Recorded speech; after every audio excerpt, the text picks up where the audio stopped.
සියලු දෙනාටම සුබ දවසක් කියලා ප්‍රාර්ථනා කරනවා. අදත් නිවුස් ටිකක් අරන් ආවා. බලමු මොනවද තියෙන නිවුස් කියලා. අද මේ පළවෙනි නිවුස් එක තියෙන්නේ මේ හම්බන්තොට ආයෝජන කලාපය සම්බන්ධ තියෙන එකක්. සාරාංශයක් හැටියට ගත්තාම තියෙන්නේ මේ හම්බන්තොට වරාය ආශ්‍රිතව කර්මාන්ත කලාපය මේ ඉදිරි කරන්න තමයි කලින් කතා වෙලා තියෙන්නේ. ඒකට අක්කර 15000ක පමණ මේ ප්‍රමාණයක් චීනයට දෙන්න පොරොන්දු වෙලා තියෙනවා. නමුත් පහුගිය දවස්වල ඇතිවෙච්ච ප්‍රශ්න, කොවිඩ් ප්‍රශ්න, දේශපාලන ප්‍රශ්න හින්දා මේක මග නතර වෙලා තියෙනවා. දැනටමත් අර හම්බන්තොට වරාය සහ ගුවන්තොටුපොළ කියන ඉතින් ඩොලර් බිලියන 1.5ක් වියදම් කරලා මේ ආරම්භ කරලා තියෙනවා. උන්ගේ පළමු සැලැස්ම වෙලා තිබිලා තියෙන්නේ පළමු වසර 5 තුල මේ ඩොලර් බිලියන 5ක් ආයෝජන කරලා මේ රැකියා ලක්ෂයක් විතර මේ දෙන්න තමයි බලාපොරොත්තු වෙලා තියෙන්නේ. නමුත් මේ තිබිච්ච ප්‍රශ්න හින්දා ඒ කියන්නේ දේශපාලනිකව චීනයට ඉඩම් ලබා දෙන එකට ප්‍රශ්න තිබිලා තියෙනවා. ඒ වගේම කොවිඩ් අර්බුදය ආවා. ඒ හේතු හින්දා කොහොම ඒක නැතර වෙලා තියෙනවා. පස්සේ කොහොම හරි මේ උද්ඝෝෂණ ඉඩම් ලබා දෙන එක ගැන උද්ඝෝෂණ තිබිච්ච එකෙන් පස්සේ මේ හිටපු ජනාධිපති මෛත්‍රීපාල සිරිසේන මහත්තයා ඒකෙන් හම්බන්තොටින් මේ වරායට යාවද අක්කර 15000ක් වෙනුවට අක්කර 10000ක් සමග මොනරාගල දිස්ත්‍රික්කයේ අක්කර 5000ක් දෙන්න පොරොන්දු වෙලා තියෙනවා කියලා තියෙනවා චීනයට. ඒ කොහොම වුණත් මේ ඒක කොහොමද දිගටම දැන් ඇදියදී ගිහිලා දැන් නැවතත් ඒක මේ කලාපේ පටන් ගන්න මේ රජයත් සමග මේ සාකච්ඡා පවත්වනවා කියලා තමයි මේ දිනුම් අමනුගුණ මහත්තයා මේ මාධ්‍ය හමුවකදී මේ ප්‍රකාශ කරලා තියෙනවා කියලා කියන. ඒ කියන්නේ දැන් සාරාංශයක් හැටියට ගත්තාම දැන් අර නතර වෙලා තිබිච්ච ආයෝජන වැඩ කටයුතු නැවත ආරම්භ කරන්න යනවා කියලා තමයි මේකේ සාරාංශයක් හැටියට ගත්තාම තියෙන්නේ. බලමු ඊගාව නිවුස් එක. තියෙන මේ ශ්‍රී ලංකාවේ බදු ආදායම සම්බන්ධව තියෙන මේකත් මේ IMF එකේ එක්තරා මේ යෝජනාවක් තමයි මේකත් මේ මේකේ සඳහන් වෙලා තියෙනවා. ශ්‍රී ලංකාවේ බදු ආදායම 2023 ජූලි මාසයට රුපියල් බිලියන 1376.9ක් දක්වා 143කින් වර්ධනය වෙලා තියෙනවා කියලා කියනවා. නමුත් මේකේ පොලි අනුපාතය ඉහළ ගිහින් ඒක මේ සමස්තය හිගයක් වශයෙන් පෙන්වනවා කියලා තමයි සඳහන් වෙන්නේ. මේක සඳහන් වෙන IMF පැටසහනක් මගින් 2023 වසර සඳහා රුපියල් බිලියන 3628ක ආදායමක් අපේක්ෂා කරනවා කියලා තමයි සඳහන් වෙන්නේ. IMF එකේ නිලධාරී ප්‍රධානියෙක් වන පීටර් බුලර් මහත්තයා වාර්තාකරන්ට කියලා තියෙනවා මේ ආදායම ඉලක්කයට වඩා 15%ක් පමණ අඩුව නැති බව තමයි මේ සඳහන් කරලා තියෙන්නේ මේ IMF එකේ එයාලා බලාපොරොත්තු වෙනට වඩා. මේකෙත් තියෙන අර තියෙන්නේ IMF එකට මේ අර ඊගාව වාරිකයට වලට ඇතුළත් තියෙන ප්‍රශ්න තමයි මේකෙත් තියෙන මේ බලපුවාම මේ සාරාංශයක් හැටියට ගත්තාම මේ බදු මුදල වැඩි වුණත් ඒක සමස්තයක් හැටියට ගත්තාම හිගයක් තමයි මේ තියෙනවා කියලා සඳහන් වෙන්නේ. බලමු ඊගාව නිවුස් එක. මේ නිවුස් එකේ තියෙන්නේ මේ SME සෙක්ටර් එකේ මේ සම්බන්ධ නිවුස් එකක් තියෙන්නේ. මේක තියෙන්නේ මේක සාරාංශයක් හැටියට ගත්තාම තියෙන්නේ අර මේ digigo.lk කියන මේ ඒකේ මගින් මේ SME සෙක්ටර් එකේ ඉන්න අයට පහසු මිලට මේ අන්තර් මේ ජාලය පාවිච්චි කරලා උන්ගේ වැඩ කටයුතු කරන්න අවස්ථාවක් සලසා දෙනවා කියලා තියෙනවා. ඒකට මේ ICT කර්මාන්තයේ ආයතනයක් වන පිට්ස් කියන ආයතනය තමයි මේ සම්බන්ධ වෙලා තියෙන්නේ.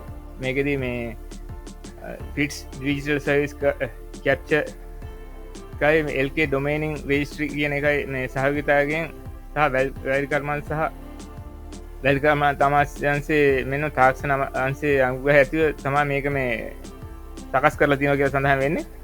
ඒකේ මේ දැරිය මිලකට දේශීය ඩිජිටල් සේවා කියන බලාපොරොත්තු වෙන කුඩා පරිමාණ ව්‍යවසායකයන් සඳහා මේකට අවස්ථාව ලබා දෙන්න තමයි උන්ගේ බලාපොරොත්තු කියලා තමයි සඳහන් කරලා තියෙන්නේ. ඒකේ සාරාංශයක් හැටියට ගත්තාම ඉතින් අර SME සෙක්ටර් එකේ අයට මේ දැන් මේක පාවිච්චි කරලා උන්ගේ අදාළ ව්‍යාපාර කටයුතු වර්ධනය කරගන්න අවස්ථාව සැලසෙනවා කියන තමයි මේක සාරාංශයක් හැටියට ගත්තාම තියෙන්නේ. බලමු ඊගාව නිවුස් එක. මේක තියෙන්නේ මේ ජෙට්වින් එකෙන් මේ කීර්ති නාමයක් දිනාගන්න තියෙන සම්මාන නූලකදී ඒකේ සඳහන් වෙන්නේ මේ යාල අභිමය ආසන්නේ මේ තියෙන මේකට 2023 වසරේ ගෞරවාන්විත ලෝක සංචාරක සම්මානවලදී ශ්‍රී ලංකාවේ ප්‍රමුඛතම පවුල් නිකේතන යන කීර්ති නාමය නැවතවරක් දිනා ගන්න සමත් වුණා කියලා සඳහන් වෙනවා. ඒක මීට පෙර 2015 2016 මේ සම්මාන ලබා ගන්න තියෙනවා කියලා සඳහන් වෙනවා. මේකේ සාරාංශයක් ඇටියට ගත්තම තියෙන්නේ මේ ඔවුන්ට සම්මානය ලැබිලා තියෙනවා. ඒකට හේතු හැටියට ඔවුන්ගේ මේ ආගන්තුක සත්කාර ඒ සියල්ලම හොඳින් සිද්ධ වෙනවා හින්දා මේක මේ සම්මානය ඔවුන්ට ලැබෙනවා කියලා තමයි මේකේ සඳහන් වෙලා තියෙන්නේ මේ ප්‍රවෘත්ති හැටියට. බලමු ඊගාව නිවුස් එක මොකද්ද කියලා. මේක තියෙන්නේ මේ ශ්‍රී ලංකාවේ දූෂණ විරෝධී එකට සම්බන්ධව තමයි මේක මේ PC ජයමාන්න කියන මහත්තයා කරපු කතාවක් තමයි තියෙන්නේ. මේක තියෙනවා සරත් ජයමාන්න මහත්තයා කියන්නේ මේ ජනාධිපති නීතිඥතුමෙක්. මේකේ සාරාංශයක් විදිහට ගත්තම තියෙන්නේ මේක මේ දැනට මේ දූෂණ අක්‍රමිකතා මේ පරීක්ෂා කරන්නේ පොලිසියෙන් විතරක් කියලා කියනවා. ඒක නමුත් ඔහු සඳහන් කරන්නේ මේ පොලිසියට විතරක් බෑ. ඒකට මේ විශේෂ මේ වෘත්තිකයන්ගේ අවශ්‍යතාවයක් තියෙනවා. ඒක හින්දා ඒකට මේ වෛද්‍ය අධිකරණ වෛද්‍ය නිලධාරීන් ගණක අධිකරණ විගණකරුවරුන්ගේ සහ බදු උපදේශකයන්ගේ සහාය අවශ්‍යයි කියලා තියෙනවා. ඒ වගේම මේක IMF එකේ අලුත්ම මේ ප්‍රකාශය වුන් සඳහන් කරලා තියෙනවා කියලා සඳහන් වෙන්නේ අල්ලහස්ස චෝදනා විමර්ශන කොමිසම් ඇතුළු ආයතන දුර්වල මේ වගවීම හේතුව ගැන උන් තමයි කතා කරලා තියෙනවා කියලා සඳහන් වෙනවා. බලමු ඊගාව නිවුස් එක මොකද්ද කියලා. මේක තියෙන්නේ මේ ශ්‍රී ලංකාවේ සෙල්ලර වෙනදන්ගේ සංගමයේ මේ කීර්තිමත් පැසිෆික් සෙල්ලර වෙනදුන්ගේ සංගමයේ මේ සමුළුවක් පැවැත්වනවලු මේ මාසේ 18 ඉඳලා 20 දක්වා කොළඹ සිනමන් ගෑන් හොටෙල් එකේදී. මේකෙදී මේ ප්‍රධාන අරමුණ වෙන්නේ නවෝත්පාදක සහ ජාත්‍යන්තර මේ ප්‍රචලිත කිරීමේ සම්බන්ධ තමයි මේක තියෙන කියලා සඳහන් වෙනවා. මේකට මේ ආසියා පැසිෆික් සෙල්ලර වෙනදු සංගමයේ ශ්‍රී ලංකාව ඇතුළු රටවල් 18කින් සමන්විත වෙනවා කියලා සඳහන් වෙනවා. මේක මේ සාරාංශයක් හැටියට ගත්තාම මේක තියෙන්නේ මේ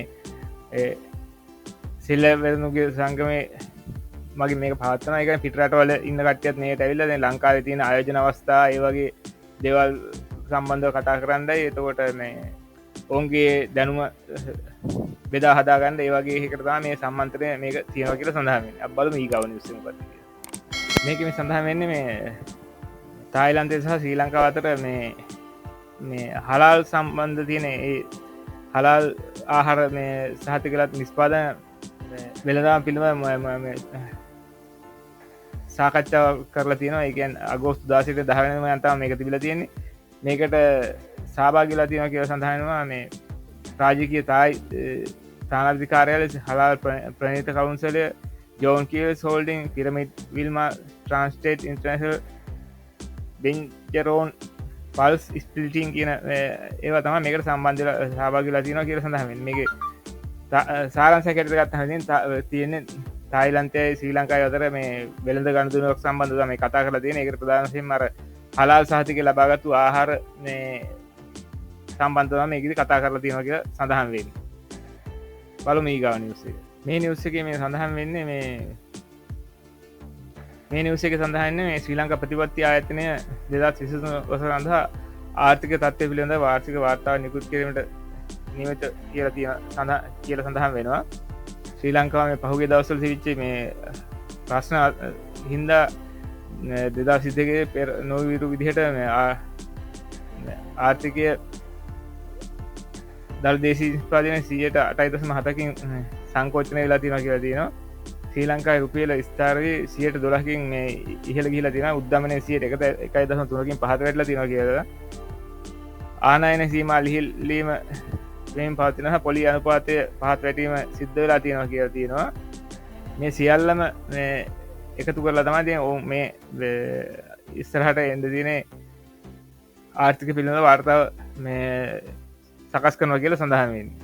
බලමු ඊගාව නිවුස් එක. මේ නිවුස් එකේ තියෙන්නේ මේ විදේශිකයන්ගේ ළඟ තිබු බැඳුම් කර විකුණනවා කියන එකත් තමයි මේක සඳහන් වෙන්නේ. පසුගිය සතිය තුළ මේ විදේශිකයන් රුපියල් බිලියන 7.9කින් ඔහුගේ කොටස් තුන විකුණලා තියෙනවා කියලා සඳහන් වෙනවා. මේක මේ අවුරුද්දේ මාර්තු මාසයේදී මේ ඔවුන්ගේ බැනුම් කර ලාබාගන්න දීච්ච මට්ටම තිබිලා තියෙනවා කියන පෙබරවාරි මාසයේ 20 දක්වා විදේශිකයන් සතු තිබූ රුපියල් බැනුම් කර රුපියල් බිලියන 20ක සිට රුපියල් බිලියන 191 දක්වා ඉහළ ගිහිල්ලා තියෙනවා කියලා සඳහන් වෙනවා. ඒ වගේම මේක නැවතත් ඔවුන් ඒවා මේ විකුණන්න පටන් අරන් තියෙනවා කියලා තමයි මේකේ සාරාංශයක් හැටියට ගත්තහම සඳහන් වෙන්නේ. මේ විදේශිකයන් ළඟට විච්ච බැනුම් කර මේ වෙනකොට ඔවුන් විකුණමින් සිටිනවා කියලා තමයි සඳහන් වෙන්නේ. බලමු ඊගාව නිවුස්. මේ නිවුස් එක සඳහන් වෙන්නේ මේ Hunas Holdings PLC කියන එකයි ජපානයේ ලයිසුගත් සමාගමක් වන Sophia Holdings Company කියන එකත් එකහු වෙලා මේ යූසුමක් අස්සම් කරලා තියෙනවා කියලා සඳහන් වෙනවා. මේ නිවුස් එකේ මේ සාරාංශයක් හැටියට ගත්තහම තියෙන්නේ මේ දේපොළඳලම් ශේෂ්ත්‍රය හෝටල් ශේෂ්ත්‍රයේ විශාල මේ Sophia Holdings කියන එක මේ ඩොලර් බිලියන ගණනක විශාල ව්‍යාපාර සමූහයක් තියෙන එකක් කියලා කියනවා. ඒක e-bond සමූහයේ අනුබද්ධ ආයතනයක් කියලා සඳහන් වෙනවා.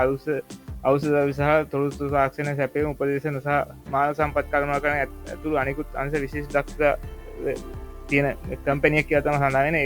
ඒක තමයි මේ Hunas Holdings PLC කියන එක මේ ගිවිසුමකට අත්සන් කරලා තියලාගෙන උන්ගේ ඒකෙන් අදහස් කරන්නේ මේ සංචාරක කර්මාන්තය දියුණු කරන්න විදේශ විනිමය රටට ගේන්න කියන එක තමයි මේකේ සාරාංශයක් හැටියට ගත්තාම මේ සඳහන් කරලා තියෙන මේ නිවුස් එකේ.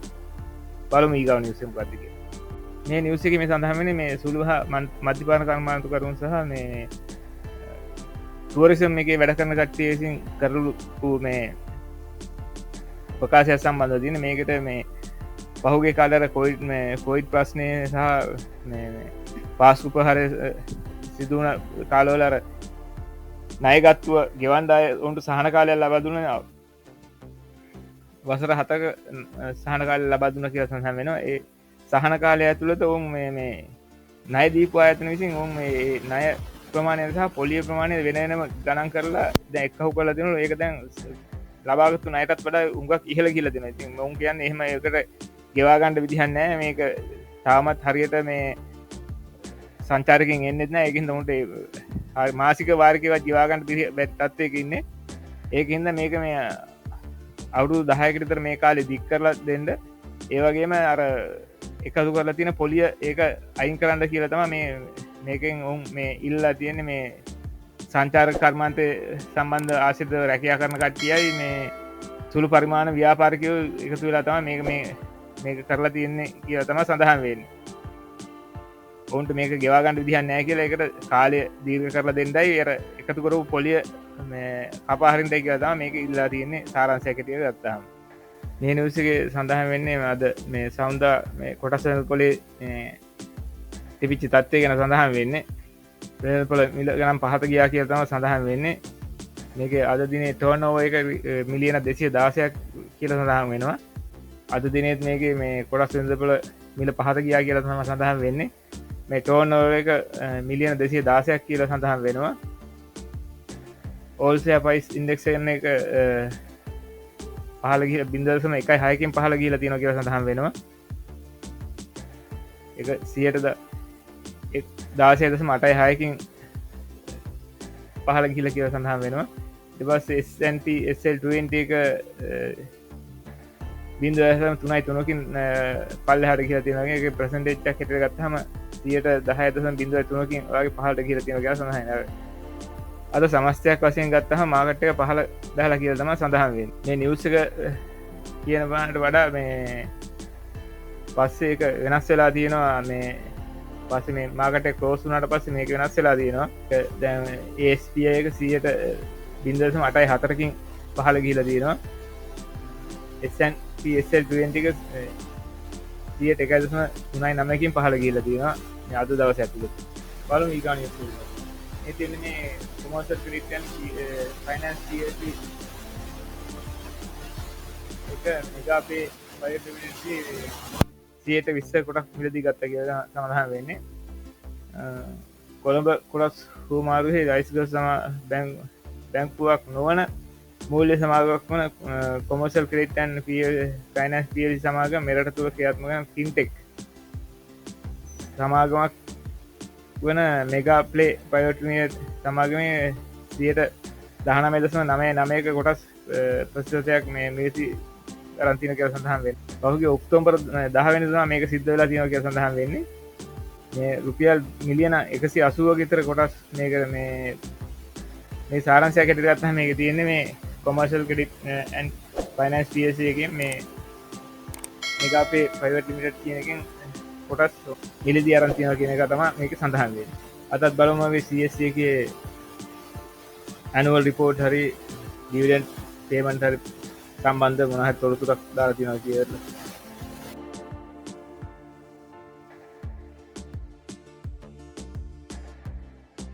අද එහෙම ෆයිනන්ෂල් රිපෝට් මොකවත් ඇවිල්ලා නැහැ. පරණ ඉදත් විචුම තමයි තියෙන්නේ.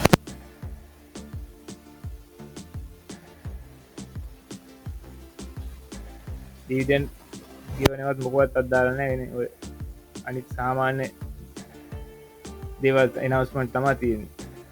අදට ඉතින් සොච්චරයි තියෙන. ඉතින් නැවතත් ඔයාලට කියන ඉතින් මේ මම කරන වීඩියෝ යම්කිසි දෙයක් දැනගත්තා නම් ඒ සම්බන්ධව පොඩි දැනුවත් වීමක් කරන්න ඔයාලා යාළු ඊතවතුන්ටත් මේක බලන්න ෂෙයා කරන්න කියලා මම ඉල්ලා සිටිනවා. ඉතින් සියලු දෙනාටම සුබ දවසක් වේවා කියලා ප්‍රාර්ථනා කරනවා.